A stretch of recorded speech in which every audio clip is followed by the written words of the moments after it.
Hello বন্ধুরা, কেমন আছো সবাই? আশা করছি সবাই খুব ভালো আছো। তোমাদের পড়াশোনা খুব ভালো চলছে। তো আজ হচ্ছে শ্রাবণ মাসের শেষ সোমবার।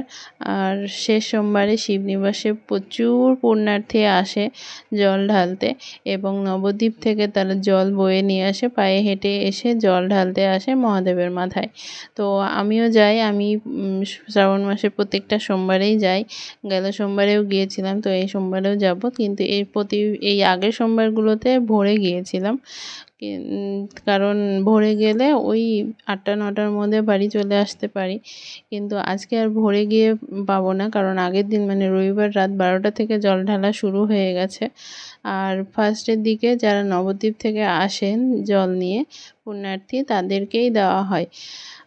অন্য লোকজন বা আশেপাশের লোকজনকে খুব কমই দেওয়া হয় সেই সময় জল ঢালতে। তো সেই জন্য আর এবার আরও সিস্টেম বেশি আলাদা করেছে, মানে ছেলে মেয়ে আলাদা লাইন করেছে। তো সেই জন্য ওদেরকেই আগে বেশি দেওয়া হবে। তো সকালে যে টাইমটা ছিল সেই টাইমটা একটু পড়লাম, পড়ে টরে ওই 10টা 10:30টার দিকে আমি চলে গেছি মন্দিরে। আর এই এখানে এই নদীর ওপর একটা ব্রিজ ছিল, বাঁশের ব্রিজ। সেই ব্রিজটার জল এত বেড়েছে, জলার তলায় চলে গেছে। আর এই যে এই ক্লিপটা যখন নিচ্ছি তখন বাজে বেলা 5টা। তো সকাল 10টায় এসেছি, এসে 5টা বাজে। এখনও প্রায় 1-2 ঘন্টা লাইন টানতে হবে। তো যাই হোক, বাড়ি আসতে আসতে এই 7টা 7:30টার মতো বেজে গেছিলো। এসে খাওয়া দাওয়া করে জল টল খেয়ে বসেছিলাম পড়তে। শরীরে আর এনার্জি একদমই ছিল না।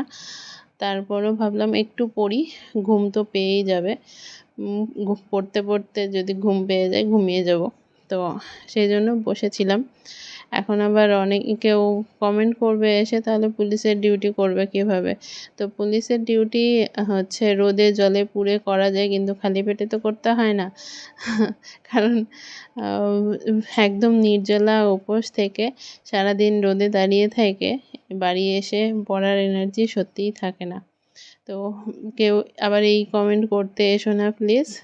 তো যাই হোক, তোমরা তোমাদের স্কোর জানিয়েছো, কমেন্ট করে জানিয়েছো। তো সেই বিষয়ে পরবর্তী ভিডিওতে আমি অবশ্যই কথা বলবো, আলোচনা করব। তো চলো আজকের মতো টাটা, ভালো থেকো, সুস্থ থেকো।